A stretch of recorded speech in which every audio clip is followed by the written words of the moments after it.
Arowhenua Native Nursery came about with the Jobs for Nature project from the government response to COVID.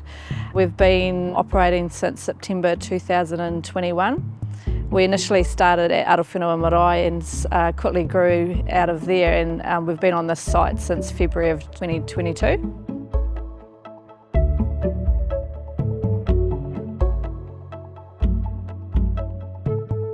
We grow native plants to be planted on the Rangitata Awa. We've got a restoration team that plants the plants, does pest control and also weed management. Much like most of everyone else who works here, I whakapapa back to the Arowhenua Marae, and most of our tipuna, our ancestors, would have used these sites that we're working on as traditional mahinga kai sites to gather food and resources. So a lot of us feel like it's where we're meant to be.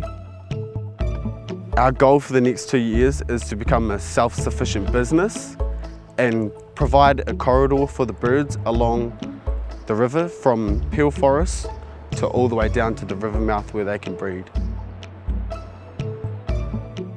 None of us, including myself, had any experience in the nursery industry, so we've all just completed the Horticultural Nursery Production Level 3 program. So it's about upskilling and improving the knowledge for our kaimahi here at the nursery. This job, I would say, is one of the most rewarding jobs I've ever been in. You get to see your progress daily and you actually get to help the environment. We eco-source all our seed.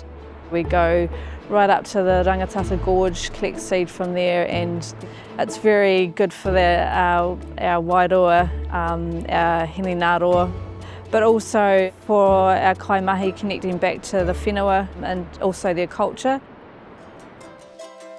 We have just over 200,000 plants. We need to produce 180,000 for the rangitata over a 3-year period, so we're definitely exceeding the numbers at the moment, which is fantastic. Most of these plants do really well when it floods. They really like it when it's wet, and most of these plants are what comes out of a riparian forest. There's 3 or 4 different sites along the Rangitata. We've got the Rangitata Hapu, the Kirikiri farm, also McKinnon's Creek, where they're doing a big planting at the salmon hatchery at the moment. This stream here leads into the Rakitata River. We have put in, as you can see, a lot of plants which should provide a canopy over the ground. One of our biggest challenges is weed control. There's so much willow and gorse, and the gorse seeds last for about 50 years. And another problem we have is the pukeko pulling out all of our grasses. We actually have had a lot of native plants self-seed, so hopefully in the future it becomes very self-regenerative.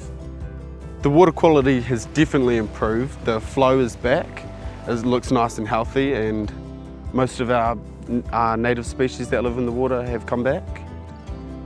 Well, I would love to see native birds come back and to be safe.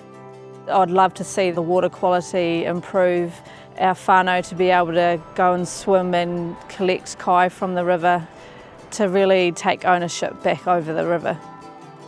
It gives us a sense of purpose, and it makes us feel like we're doing what our ancestors would want us to do and reviving what once was a massive forest and trying to bring it back, basically.